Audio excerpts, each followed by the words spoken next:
2010 সাল থেকে যশোর জেনারেল হাসপাতাল ব্যবহৃত হচ্ছে যশোর মেডিকেল কলেজ হাসপাতাল হিসেবে।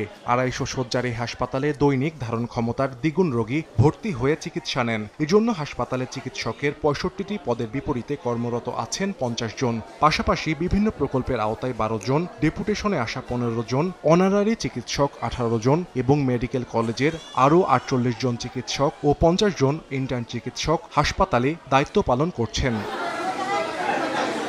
তবে হাসপাতালে ভর্তি রোগীদের অভিযোগ, ভর্তির পর বিশেষজ্ঞ বা জ্যেষ্ঠ চিকিৎসকের দেখা পান না তারা। ইন্টার্ন চিকিৎসক ও সেবিকাদের হাতেই পরিচালিত হয় পুরো চিকিৎসা ব্যবস্থা। তারা গুরুতর রোগী পেলেই রেফার করে দেন অন্যত্র।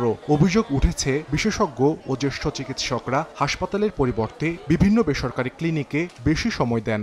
অসুস্থ ছিল, আমি আসার পরে ডাক্তারকে বারবার কল করার পরে আমি ডাক্তার পাইনি। গতকালকে রাত্রি থেকে নিয়ে আজকে দিন পর্যন্ত কোনো ডাক্তার এখনো পর্যন্ত আমার সাথে সাক্ষাৎ হয়নি। ডাক্তারের কোনো এখানে আমরা কোনোটা সুবিধা আমরা পাচ্ছি না। কেন আমাদের ওষুধ কিনা ছিল 1000 টাকার, ইঞ্জেকশন করে দিচ্ছে, ওরা 7-8টা দিচ্ছে, এই চলতেছে। বলি দুটো করে ইঞ্জেকশন দিয়ে চলে যাচ্ছে, আর কোনো খোঁজ নেই তাকে। যা আচরণ করেন তারা হচ্ছে সেই সমস্ত জায়গায় তাদেরকে দেখিয়ে অতিরিক্ত টাকা দিয়ে চিকিৎসা নিতে বাধ্য হচ্ছেন।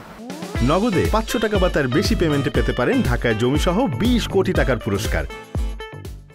অবশ্য কর্তৃপক্ষের দাবি, এমন কোনো অভিযোগ নেই তাদের কাছে। কেউ অভিযোগ করলে তদন্ত করে ব্যবস্থা নেওয়া হবে। ডাক্তার পায় না এটা ঠিক না, সার্বক্ষণিক কিন্তু আমাদের ইন্টার্নি চিকিৎসক নিয়োজিত আছে এবং তারা যদি মনে করে যে আমাদের বিশেষজ্ঞ ডাক্তার বা কনসালটেন্ট দরকার, তারা কিন্তু তৎক্ষণাৎ তাদেরকে ফোনে অবহিত করেন এবং তারা এসে কিন্তু দেখে যান। হাসপাতাল কর্তৃপক্ষের তথ্য মতে চিকিৎসকদের পাশাপাশি রোগীদের সেবায় হাসপাতালে 237 জন নার্স ও 3 শতাধিক শিক্ষানবিশ নার্স কর্মরত আছেন।